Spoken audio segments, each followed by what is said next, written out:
But first up, he is the Nerdist, who's at midnight on Comedy Central, will air at 11:30 after The Daily Show, January 12th through the 15th. Our friend Chris Hardwick. There he is. Hey, Bill, welcome back. The Nerdist. How are you, pal? Nice to see you. Great to see you. Thank All right, you. well, okay. you know, we wanted to have you here because one of the big stories while we were off is all this hacking that's been going on. Yes. Not just Sony, but remember Target got hacked earlier in the year? People lost all their accounts. And well, and not only that, but over the holidays, there was a hack against Xbox and PS4. A group of hackers called Lizard Squad basically denied people the ability to sign on to Xbox Live and PS4. And as a gamer, that really sucks because you don't want to go outside and have to talk to people and engage in any way.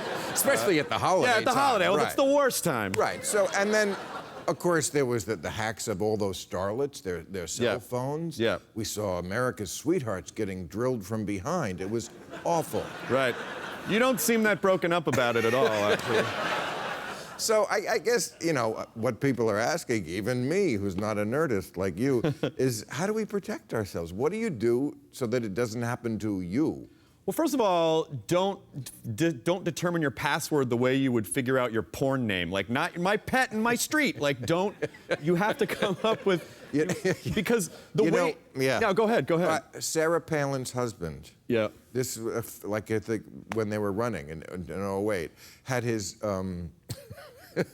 email hacked because it was the same. His code word was the name of his vanity license plate. Oh yeah. Which was like, you know, dog sled dude.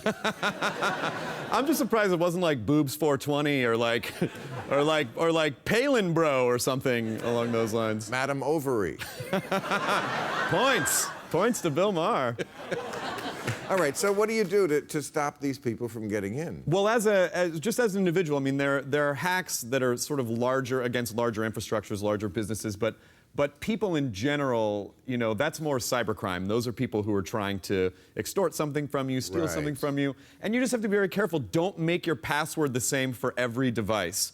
And also come up with very strong passwords, get a password generator. When you're in public, do not go on to open networks. Like if you see like free Wi-Fi, they're basically just saying, fuck you, we're gonna take your shit. So don't do that. And when people say hackers, I mean, I know this one was North Korea. We're pretty sure about the Sony one. The FBI and the NSA say they're very sure. Right. And you don't think so? Well, you don't know. I mean, there's a real, you know, the technical part of hacking is how does someone get into an infrastructure? How do they get past security? And the sort of, for lack of a better word, the artistry is, you know, how do they weaponize their anonymity? In other words, how do they cover their tracks? Right. And so some people say, you know, the government is essentially suggesting, well, we know it's North Korea because there were moments where they were not using a proxy server, which is to basically, you know, trick a computer into thinking that it's in another country. And they go, there were moments where we saw that, you know, those addresses were based in Korea, but then someone else said, well, maybe those North Koreans, maybe they were using a proxy server to trick someone into thinking it was North Korea.